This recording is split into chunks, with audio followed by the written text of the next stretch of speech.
क्या हुआ कुछ बोल रही है? তো আজকে পাবলোর বাড়ি যাওয়ার সময় হয়ে গেছে, মা আসছে। Good morning everyone, welcome to another new blog. Pablo আর লাকি 3.5 মাস আমাদের কাছে ছিল। লাকি তো আমাদের পুরনো ফার্মে থাকে, ও তো সবার সাথে অ্যাডজাস্ট করে নেয়, কিন্তু এ এত হিউম্যান টাচ, এ কাউকে দেখতে না পেলে মানে সারাক্ষণ কোলে কোলে, রাত্রেবেলা তো একে কোলে নিয়েই ঘুমোতে হয়। মীনাক্ষী ম্যাডাম আমাদের এখানে রেখে যান যখন খুব কাজে ব্যস্ত হয়ে পড়েন ম্যাডাম, একে টাইম দিতে পারেন না। আর জানেন ম্যাডাম জি যে কেউ একে টাইম না দিলে এই ইরিটেট ডিপ্রেশনে চলে যাবে, সেই কারণে আমাদের এখানে রেখে যাওয়া। আর আমরা চেষ্টা করি যতটা ভালো একে রাখা যায়, যতটা বেশি সময় দেওয়া যায়। আজকে 3.5 মাস পর আবার ফ্রি হয়ে গেছেন মীনাক্ষী ম্যাডাম, তো এদের ঘর যাওয়ার সময় হয়ে গেছে। আজকে এদের নিয়ে যাবেন ম্যাডাম জি, চলো ঘর যাওয়ার সময় হয়ে গেছে। পাবলো মানে ব্লু আইড ককাটু, ব্লু আইড ককাটু মানে এর চোখের সাইড গুলো ব্লু কালার, আর মলাক্কান ককাটুর মতো এদের ঝুঁটিটা পেছনের দিকে পড়ে থাকে কিন্তু ইয়েলো কালার। আর মলাক্কানের এটা রেড কালার হয়, আর এত বিউটি থাকে না। মলাক্কানের থেকে সাইজে আরো বড় হয়, মলাক্কানও একটা আলাদা বিউটি, আর এটা একটা আলাদা। কিন্তু হিউম্যান অ্যাটাচ যদি কেউ বেশি হয়ে থাকে তাহলে ব্লু আইড ককাটু। আর মলাক্কান ককাটু একটু নয়েজি হয়, অনেক বেশি, যখন ওরা খেলে অনেক বেশি সাউন্ড করে, চিৎকার করে। কিন্তু ব্লু আইড ককাটু ভীষণ বাড়িতে থাকার মতো ভদ্র সভ্য বাকি, কোলের মধ্যে ঢুকে যাচ্ছে, কোলের মধ্যে থাকবে, এবার ঘুমাবে। মা আসছে, আরো হ্যাপি, আরো বেশি আদর পাবে তুমি। আচ্ছা এখন ঘুমাবে। মাকে দেখলে আসলে 3-3.5 মাস দেখেনি তো। ম্যাডাম যখন ফোন করতেন, ম্যাডামের গলার আওয়াজ শুনে এর এক্সাইটমেন্ট দেখে বুঝতে পারতাম এ কতটা ভালোবাসে ম্যাডামকে। আর ম্যাডামও যখন এদেরকে ছেড়ে যান, ম্যাডামের চোখে জল চলে আসে, বুঝতে পারি ম্যাডামও মানে নিজের সন্তানের থেকে এতটুকু কম চোখে এদেরকে ভালোবাসেন না, দেখেন না। যাই হোক, আজকে এদের খুশির দিন, এরা বাড়ি ফিরে যাবে। তো চলো আমাদের পুরোনো ফার্মে গিয়ে দেখা হচ্ছে, কারণ লাকি আমাদের ওখানে আছে। তো পাবলোকে খুব মিস করবো, এরাও মিস করবে। কে কে মিস করে বলো? রুদ্রা, তুমিও মিস করবে? এদের সঙ্গে সব সময় খেলা।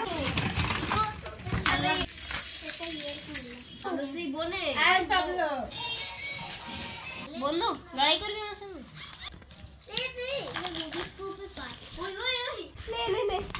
সরি, এটা কি হচ্ছে বাবলু? খেলনা নিয়ে মারামারি শুরু হয়ে গেছে। ভাইয়ের খাবার চলে এসছে, রুদ্রকে খাইয়ে দিতে হবে। তুই এখন বস, রুদ্রকে খাইয়ে দিবি। তোর খাবার দিয়ে দেওয়া হয়েছে, তোমার ব্রেকফাস্ট হয়ে গেছে। পাবলোকে নিয়ে দীপঙ্কর বেরিয়ে গেল। ম্যাডামের জন্য লাঞ্চের ব্যবস্থা করা হয়েছে, আর রান্নাটা হয়ে গেলেই সব প্যাকিং করে নিয়ে আমি চলে যাবো পুরোনো ফার্মে। ম্যাডাম লাঞ্চ করবেন, তারপরে পাবলো আর লাকিকে নিয়ে ঘরে ফিরে যাবে। পাবলোকে টোটো গাড়িতে তুলে নিয়েছি। টোটো গাড়ি তো চারদিকে খোলা, হাওয়া লেগে যাবে, ঠান্ডা লেগে যাবে। পাবলো গণেশ সেটা ভালো করে চাপিয়ে দাও, স্পিডে হাওয়াটা ওদিক দিয়ে আসবে না, ওদিকটা গ্যাপ পূরণ করে দেবো। পুরোনো ফার্মের সামনে পৌঁছে গেছি। আর এই যে পাবলো, পাবলো ঠিক আছিস তো? ও বাবা, বমি করেছিস তো? না, পাবলো আর বমি করেনি। এবার নামতে হবে। পুরোনো ফার্মে আবার চলে এসেছি। আর এই যে ম্যাঙ্গো ওখানে ছটফট করছে। এই যে পাবলো এখানটায় আছে, আর ম্যাডাম এসে লাঞ্চ করবেন। ম্যাডামের লাঞ্চের জন্য ব্যবস্থা করা হচ্ছে। কি বললো? চিপসি না, ওয়ালনাট। ওয়ালনাট, আলমন্ড, তবেই তো মাকাওরা ডিম পারবে। যারা হাই ফ্যাট মানে কনসেন্ট্রেটেড পাখি, তাদের জন্য ওয়ালনাট, আলমন্ড, হ্যাজেলনাট এটা খুব ইম্পর্টেন্ট। আর পাবলো তো দারুণ পছন্দ করে। পাবলো আর লাকিকে আজকে ঘরে নিয়ে যাবে। 3.5 মাস এখানে ছিল চন্দ্রার কাছে। চন্দ্রা এত সুন্দর এদেরকে নিয়ে মানে রেখেছে যে বলার কথা নয়। আমি মানে অভিভূত চন্দ্রার এই ব্যাপারে। চন্দ্রা বলো, একদম ভীষণ ভালো। আর সত্যি এরা দুজনে ভীষণ কিউট। পাখিদের মধ্যে এই দুটো পাখি, ইয়েলো নেপ অ্যামাজন আর ব্লু আইড ককাটু। ককাটুর মধ্যে যদি বেস্ট কেউ হয় সেটা হচ্ছে ব্লু আইড, আর অ্যামাজনের মধ্যে তো বেস্ট লাকি। আর লাকি স্পেশালি ম্যাডামের সাথে একটা আলাদা অ্যাটাচমেন্ট। মানে এতদিন আমাদের এখানে ছিল, এর যে অ্যাটিটিউড, মুভমেন্ট, অ্যাক্টিভিটি দেখেছি ম্যাডাম আসার সাথে সাথে, সত্যি বলছি, বাই হার্ট বলছি ম্যাডাম, এর মধ্যে একটা আলাদা যেন উত্তেজনা দেখতে পাচ্ছি। একদম, ও বলে ভালো আছে সকলকে। অ্যামাজনের একটা ক্যারেক্টারিস্টিক্স হচ্ছে অ্যামাজন কাউকে খুব একটা অ্যালাউ করে না, কিন্তু ও আমাকে যেভাবে অ্যালাউ করে, শর্ট পিরিয়ডে ও খুব ভালোভাবে আমাকে অ্যাডপ্ট করে নিয়েছে। একদম, এমনকি আমি চন্দ্রা যখন আসতাম, বাবলু তো একদম ফ্রেন্ডলি হয়ে যেত, কিন্তু এ কাউকেই আমাদের এলাও করতো না, মানে ও গায়ে হাত দিতেই দিত না। ঠিক আছে, thank you so much.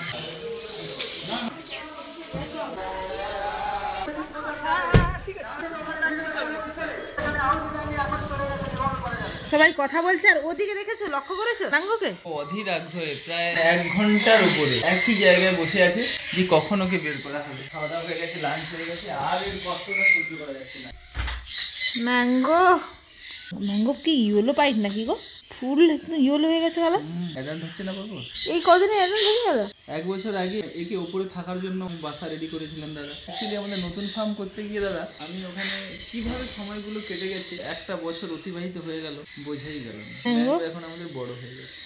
O O mango কে ভুলে গেছি নাকি? ম্যাঙ্গো মনে আছে তোকে কাক দৌড় করে গেছিল, উড়ে পালিয়ে গেছিলি, তারপরে খুঁজে খুঁজে কিভাবে ঘরে ফিরে এসছে, ওর ভিডিও ছাড়া আছে পুরো কিভাবে এসেছে। তারপরে চোখে একবার ব্যথা হলো, হ্যাঁ ওটা হচ্ছে আম খেকেই হয়েছিল। ডাক্তারকে ডাকা হলো, ডাক্তারের চেষ্টা করলো খুঁজ বের করা, কিন্তু শক্ত হয়েছিল, শক্ত হয়েছিল। তারপরে আলটিমেট অটোমেটিক্যালি থাকতে থাকতে কখন ভালো হয়ে গেল দাদা। হ্যাঁ ওই আম খাওয়া বন্ধ করে দিতেই ভালো হয়ে গেছে। চল তোকে নিয়ে চলে যাবো কাকদ্বীপে, যাবি? ম্যাডাম যাওয়ার পরে লাঞ্চ করার পরে একটু বসছিলাম, ম্যাঙ্গোর সঙ্গে দেখা করলাম, এবার একটু যাবো হেরিয়ালতে, রিও মাংকা এদের সঙ্গে একটু দেখা করে নেবো।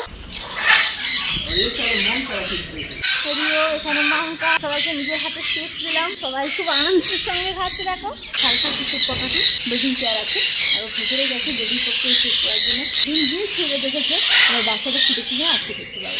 একটা ডিম আসলে আরেকটা ডিম একটু নষ্ট হয়ে গেছে বললাম।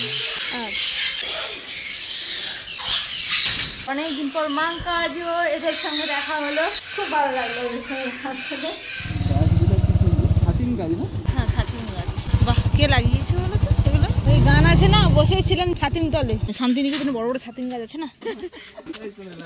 এখানে ঘুরতে এসে কাঁঠাল গাছে ফুল হয়েছে, কিন্তু দেখো যত্নের অভাবে এখানটায় কাঁঠাল গাছটার উপরে এতগুলো শুকনো নারকেল পাতা পড়েছে, আর সেটা সহ্য না করতে পেরে তপনদার দুজনে মিলে কি করতে দেখো কতগুলো নারকেল পাতা চেপে ছিল, গাছটা মরেই যেত। কাঁঠাল হওয়া তো দূরের কথা, দুটো কাঁঠাল ধরেছে, খুব সুন্দর জায়গা। ভেতর থেকে একটা আবার ইয়ে বেরিয়েছে। পুরোনো বাগান বাড়িতে এলাম, অনেক পুরোনো স্মৃতি এখানে জড়িয়ে আছে। আগে ব্লু আলীকে নিয়ে আসতাম, এখানে দৌড় করাতাম, আর সেরকম আর এখানে আসা হয় না। তাই যত্নের অভাবে বাগান বাড়িটা একদম এই শুকনো পাতা পড়ে, তারপরে লতা পাতা টাতা জমে জঙ্গল টাইপের হয়ে গেছে। ঠিক আছে তাহলে আজকের ওটা এখানে শেষ করছি। ভালো লাগলে একটা লাইক করবেন, আর চ্যানেল নতুন হলে চ্যানেলটাকে সাবস্ক্রাইব করবেন। দেখা হচ্ছে একটা নতুন ব্লগে, আজকের মতো টাটা। এদের যখন জন্ম হয় একবার এসে দেখেছিলি? জেঠু তো হ্যাঁ এই সেকেন্ড বার দেখিনি, কত বড় হলো। আবার বিয়ের সময় দেখবো নাকি? না এদের জন্য আমাকে জামা কাপড় পাঠাইতে হবে, আমার দায়িত্ব। তুমি মুন্নি তান্নি মুন্নি আর ওকে ডাকে মুনমুন, আর এর নাম গুনগুন। এরা দুজন টুইনস, এ বড় এ ছোট, আমরা জেঠু আর জেঠিমা। জেঠুর কোলে উঠে ওর খুব আনন্দ তখন থেকে, খুব খুশি তুমি। আবার দুজনে চুজ করে এসেছে, ও জেঠুর কাছে গেল, ও বেছে বেছে আমার কাছে এসেছে, দুজনে ভাগ করে নিয়েছে। জন্য খুব পরিবর্তন করে দেওয়া হয়েছে।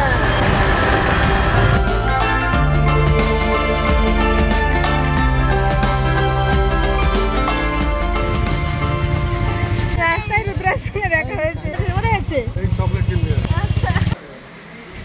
ফাইনালি ঘরে চলে এসেছি। দাদা কালকে আসবে, কালকে শেয়ার করাবে। দাদা আসা পর্যন্ত ওয়েট করবি না? হ্যাঁ ওয়েট করো। ম্যাডাম এইসব চকলেট অনেক কিছু গিফট নিয়ে এসেছিল ওদের জন্য, বিভিন্ন রকম খাওয়ার জিনিস। আর এই দেখো রুদ্র রাজশ্রী ঝাঁপিয়ে পড়েছে। তারপরে বললাম রাজেন্দ্র আগামীকাল পরীক্ষা শেষ হবে, রাজেন্দ্র এলে তোরা সবাই মিলে খাবি, একটা নিয়ে এখন মনটা শান্তি করো। আর এসে আমি অফিসের কাজ ধরে নিয়েছি, এখন 8টা পর্যন্ত আমাদের অফিস খোলা থাকে, তারপরে অফিস বন্ধ হলে তারপরে উঠে যাচ্ছি। ওপরটা যেতে মন চাইছে না, কারণ ওপরটা খালি খালি হয়ে যাচ্ছে, বাবলু চলে গেছে, কুকুও চলে গেছে, ঘরটা খালি খালি লাগছে না সারাদিন। ওপরে একদম আর আওয়াজ নেই, নিস্তব্ধ, নাহলে বাবলু সবসময় চিৎকার করতো, ওদের সঙ্গে কথা বলতো। বাবলু চলে